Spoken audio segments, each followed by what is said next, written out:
bagian iman kita adalah menderita. Dalam suratan Filipi mengatakan Tuhan bukan hanya memilih kita untuk percaya, tetapi untuk menderita bagi nama-Nya. Saudara, bukan saya katakan kita ini menderita, cuma salah satu kriteria sebagai rasul. Paulus katakan dalam 1 Korintus 4 ayat 9, dia katakan rasul ini seperti tontonan malaikat dan tontonan dunia. Rasul ini paling bawah. Kalau penilaian manusia, penilaian dunia itu paling bawah. Kenapa, saudara? Coba kamu perhatikan riwayat atau pelayanan Paulus. Masuk keluar penjara, dia disebar. Bila dia berlayar ke tempat lain memberitakan Injil, berapa kali dia katakan dia hampir tenggelam, dia lepas di laut sebab kapal dia karam kan. Jadi dia menghadapi banyak risiko, bahaya dan penderitaan bagi nama Yesus. Wah saudara, kadang-kadang inilah mungkin 90-an ada satu gerakan tentang ini apostles dan prophets. Ramai orang, malah ada di Singapura ada beberapa pendeta yang menggelar mereka ini rasul, tapi mereka tidak ada penderitaan, malah gaji mereka paling tinggi. Sebab gereja mereka besar, berjuta-juta bank Singapura. Jemaat biasa tinggal di flat biasa, tapi pastornya itu flat dia 4 juta bank Singapura. Mereka ini bukan rasul. Saya bukan katakan mereka ini bukan hamba Tuhan atau pastor, jangan salah tafsir. Tetapi rasul, kata Paulus, dia sanggup menderita, bahkan penderitaannya atau pengorbanannya, penghinaannya sebagai seorang hamba Tuhan adalah salah satu kelayakan atau kriteria sebagai seorang rasul. Saudara, kalau saudara tidak dapat ingat kelima ini, dalam slide ini belum pernah pastor umumkan, kamu boleh minta salinan. Maksudnya kalau kamu mau ambil dari multimedia atau kamu mau nanti staff boleh print out, kamu boleh mohon. Sebab kadang-kadang nota ini penting. Mana tahu nanti ada 5, kamu ingat 2 saja kan?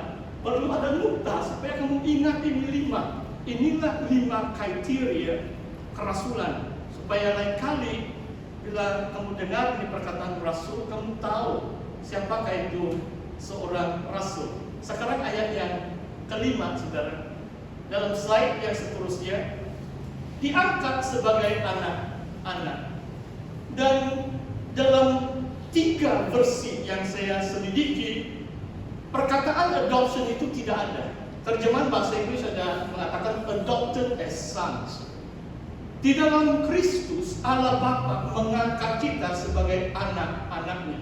Dan saya mau jelaskan satu perkataan dalam bahasa Yunani, dia adalah huiothesia. Huios, kalau huios itu adalah anak lelaki. Jadi dalam budaya Romawi abad yang pertama, ada satu amalan atau adat mereka. Kalau seorang tuan rumah lah, ini contoh, kalau dia tidak mempunyai seorang anak lelaki untuk mewarisi harta, segala hartanya, nama dan segala, dia akan adopt, dia akan memilih seorang laki-laki dan dia akan mengangkatnya sebagai anak dia sendiri. Ini budaya yang sudah biasa.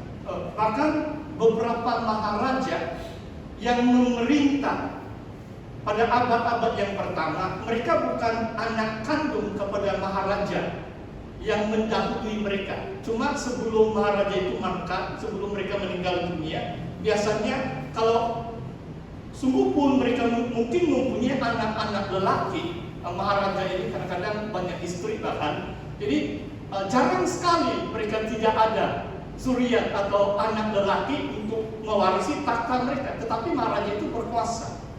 Kalau dia pikir anak lelaki dia tidak layak menjadi maharaja mengganti dia, beberapa kali saya boleh beri contoh.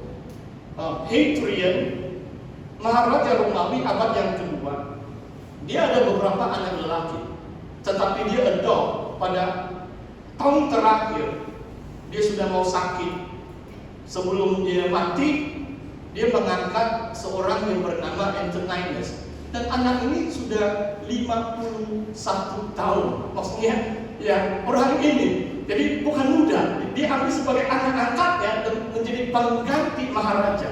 Saudara, saya cuma jelaskan sedikit adat atau amalan Romawi. Sebab tulisan Efesus ini, tulisan kitab-kitab perjanjian baru ini ditulis dalam zaman budaya Romawi, Yunani, Romawi. Saudara, kalau kita kembali dalam ayat yang kelima ini, bagi saya, kalau saudara tanya dengan saya, apakah keistimewaan yang utama sebagai orang Kristen? What is the greatest privilege as a Christian? Apakah keistimewaan? Apakah identity kita yang sebenarnya di dalam Tuhan? Siapakah saudara dan saya? Nah, jawabannya adalah kita adalah anak-anak Allah. Kita adalah anak-anak Tuhan.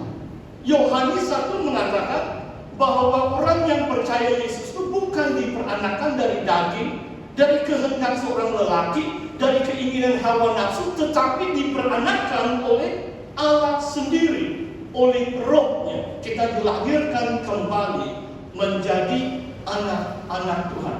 Itulah saya sebut di sini identity sejagat, is a universal identity.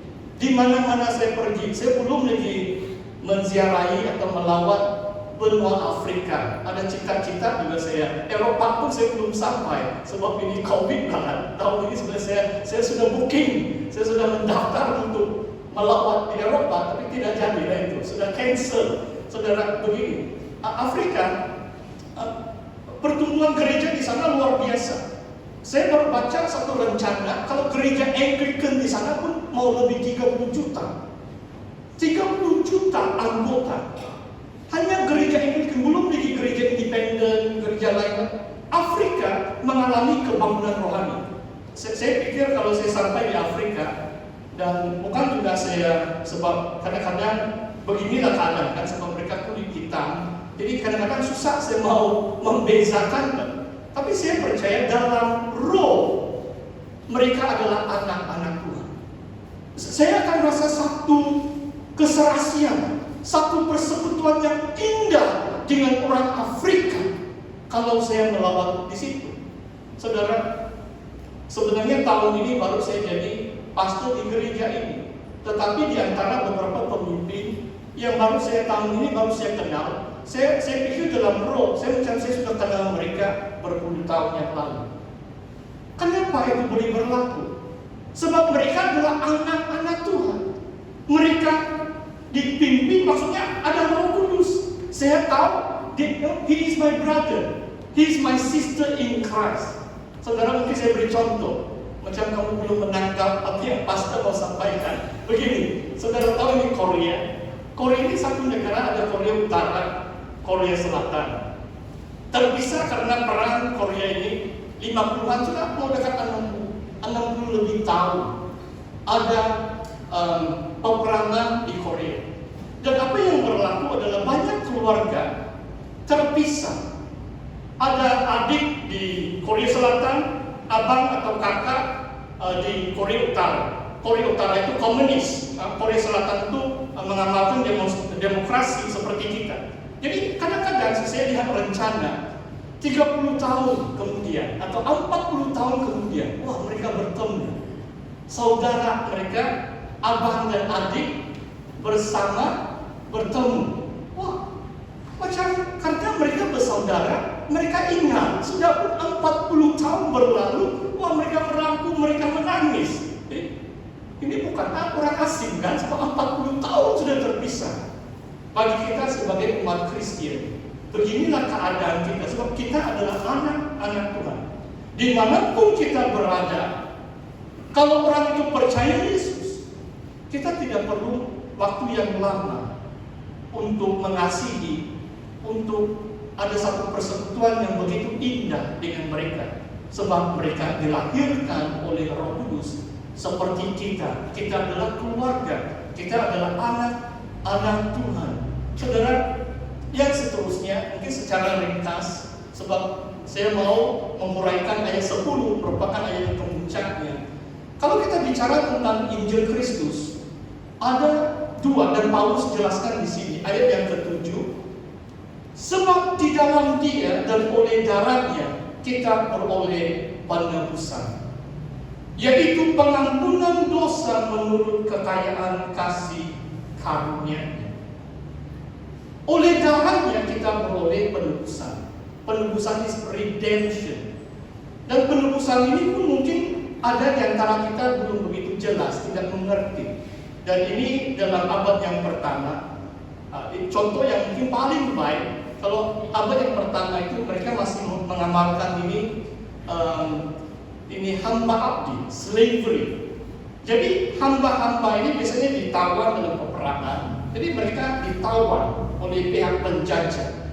Dan askar-askar kadang-kadang maharaja beri itu tawanan kepada askar-askar di bawah maharaja itu sebagai hamba abdi. Dan hamba abdi itu tidak ada hak. Itu askar ataupun tuan, dia boleh jual 50 ringgit. Tidak mungkin terlalu murah lah itu, mungkin 500 ringgit. Manusia dijual, hamba abdi. Penebusan itu bermaksud ada orang lain membayar harga seorang hamba abdi itu. Dan bila hamba abdi itu ditebus, dibayar lunas dari hak dari seorang pemilik itu, dan pembeli itu dia ada kebebasan. Dia boleh katakan kepada hamba abdi, I set you free. Maksudnya dia tidak menjadi hamba abdi kepada orang itu. Ada pernah berlaku dalam sejarah hamba abdi itu dibebaskan. Itu lebih kurang tentang penebusan. Di sini maksudnya oleh darah Yesus.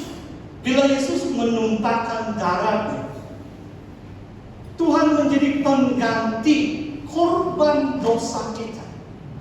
Maksudnya iblis tidak dapat menuntut.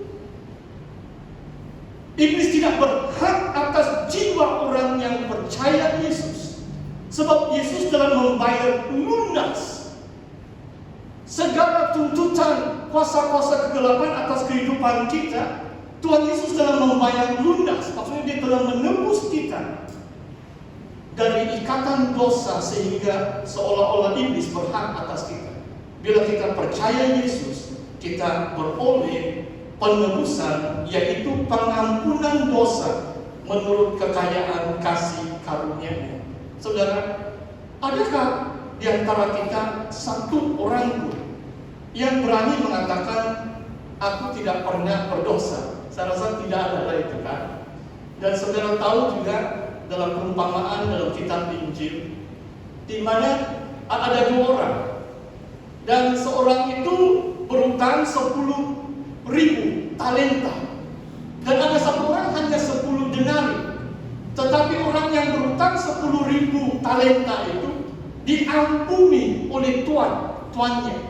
Tetapi orang yang berutang hanya sedikit saja, 10 dinari itu mungkin 200 ringgit. Tetapi dia berlaku kejam atas orang yang berhutang dengan dia, sedangkan dia sudah diampuni hutang dia yang begitu berat, begitu besar. Perumpamaan itu mengajar kepada kita bahwa dosa hutang kita tidak boleh dibayar oleh siapa-siapa. Hanya Yesus yang menanggung kita. Maksudnya menanggung sebagai korban dosa kita. Itulah sebabnya saudara, dalam hubungan di antara saudara seiman dalam keluarga anak, kadang-kadang kenapa berlaku perpecahan atau perselisihan faham? It is the lack of forgiveness. Tidak mau mengampuni. Sedangkan perkara itu kecil. Sedangkan Tuhan mengampuni kita dosa hutang kita manusia, mungkin sampai ke langit atau sampai ke bawah. Hanya Tuhan yang tahu, dan Tuhan yang mati untuk kita. Tetapi perkara yang kecil kita dendam dan kita bermusuhan dengan saudara seiman kita. Janganlah sampai dendam sampai mati, kata orang kan. Tidak ada orang Kristen yang harus amalkan itu. Kalau